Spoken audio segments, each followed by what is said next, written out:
2. September 21st, 1969, Irene.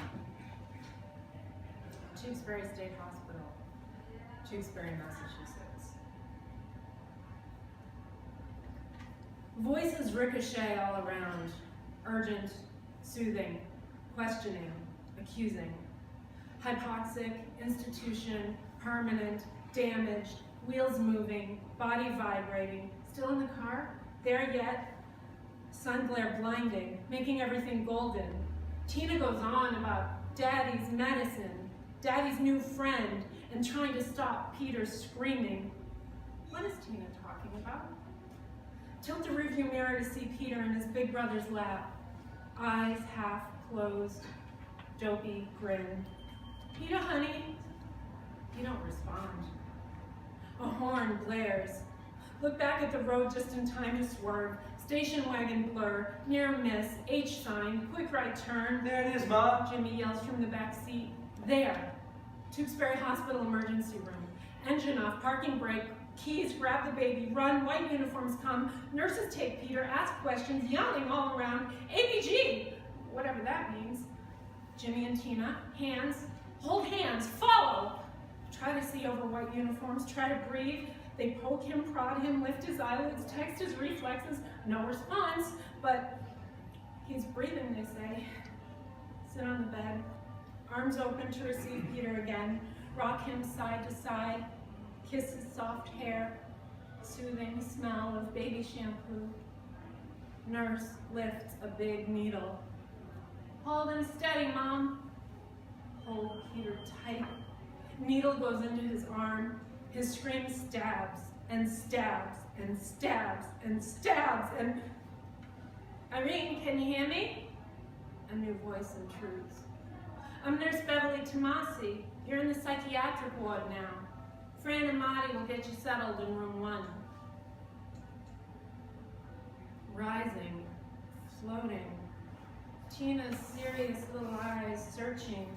Tina's little voice, the R's that sound like W's. Daddy's new friend came with his medicine. Petey didn't like the man. He cried and cried and cried, and Daddy said be quiet, but Petey kept on crying, and then he was screaming, and I tried to make him feel better, but it didn't work. Daddy made him stop.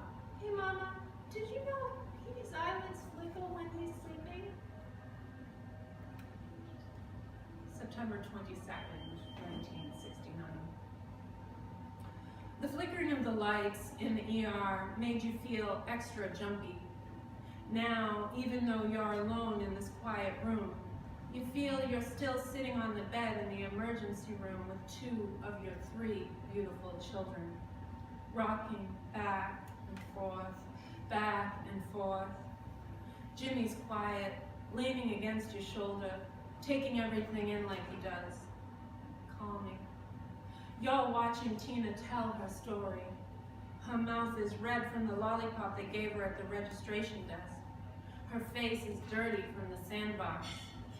The bows you tied so carefully this morning are undone, hanging limp from messy brown pigtails.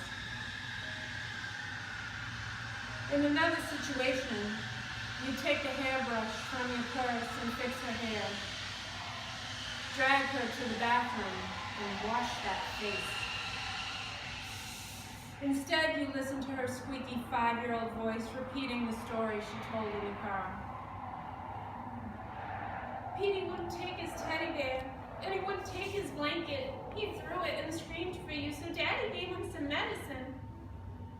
What medicine, sweetheart? Daddy's medicine. What medicine? You wondered. Now you're alone in the quiet room and your question's been answered. You can't stop shaking. Is Petey gonna be okay, Ma? Jimmy asks. You shake your head. Shh, sweetheart. Don't look into his wise brown eyes. He's just 12. Don't show him how scared you are. Tina continues like a broken record.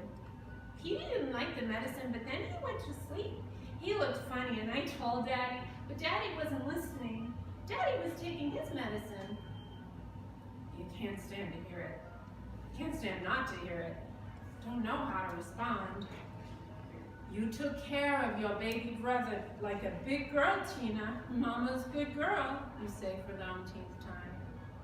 Tina looks into your face, sincere, urgent. I don't know why Daddy likes shots, because nobody else in the whole world likes them. But he really does, Mama. He really does. He even said, Tina, this medicine makes Daddy feel so good. And he smiled and closed his eyes. Irene, can you open your eyes? His soft voice rouses you. Kind, familiar, musical. Irene, it's supper time. He sings. Will you come to the dining room? You open your eyes a crack. Dark hair, dark eyes, soft features, white uniform. He's kneeling beside you on one knee, steadying himself with his hands. His fingertips are pudgy, like little clubs. He leans forward so his face is close, handsome, warm, open. Your heart starts beating wild, like when you're running after the kids on the playground. The kids.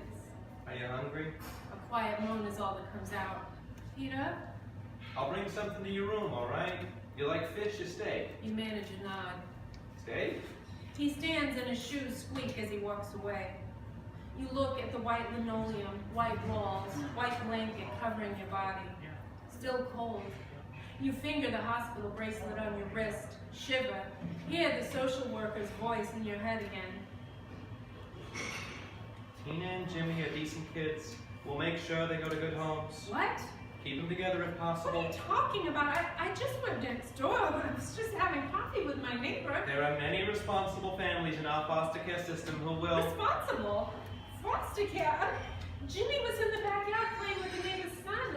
Tina and Peter were home with their father. Mrs. Boulay, the children are clearly not safe with their father, and it looks like you're not safe with him either. Are you?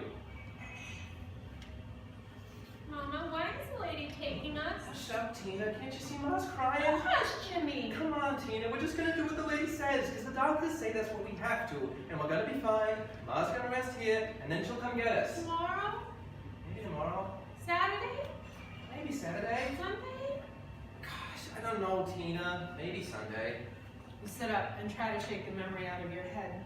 You think about Peter's chubby little face laughing, his fat fingers holding crayons, Peter learning to walk, climbing onto the couch, bouncing to music, Peter and his slobbery baby kisses, Peter happy, a normal boy, a sweet, normal, healthy 18-month-old, playing in the sandbox with the big kids, swinging in with Tina at the playground, riding on his big brother's shoulders, giggling, happy, normal.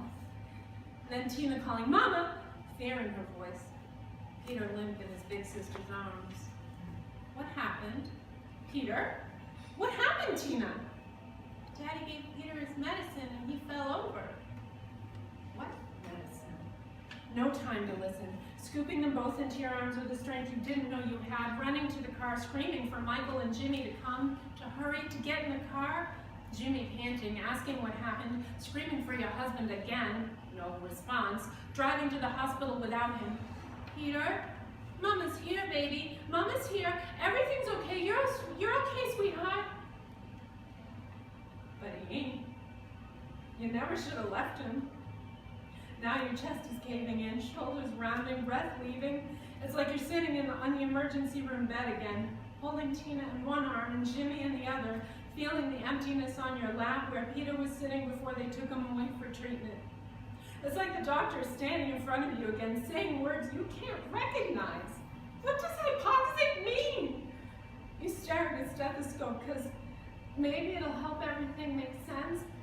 The problem is your 18-month-old just OD'd on heroin, Heroin? which caused the hypoxia. Don't make no sense, heroin. Hypoxia starves brain of oxygen, and the brain damage is permanent. Brain damage? That ain't my doctor. We've done everything we can do, Mrs. Boulay. His father just gave him some medicine to stop him crying, right, Tina? Tina pipes up. Daddy gave him some of his medicine, and he said, this medicine makes Daddy feel so good, Tina, and he smiled and... What kind of medicine, sweetheart? The doctor asks. Cough syrup? No, it was a shot. The doctor clears his throat and looks straight into you. You're dumbstruck. Oh, that medicine. Tina's talking about Michael's using drugs. He gave your baby drugs to keep him quiet. Oh, God. I'm so sorry, Mrs. Boulay. We're going to make sure Peter is stabilized, and then we'll send him to an institution that can better care for his needs. What do you mean an institution, doctor? A home where... He's got a home with me, with his family. Mrs. Boulay, I'm sorry, I mean a home for the mentally retarded. Nausea grips you, so sudden and so strong, you hurl.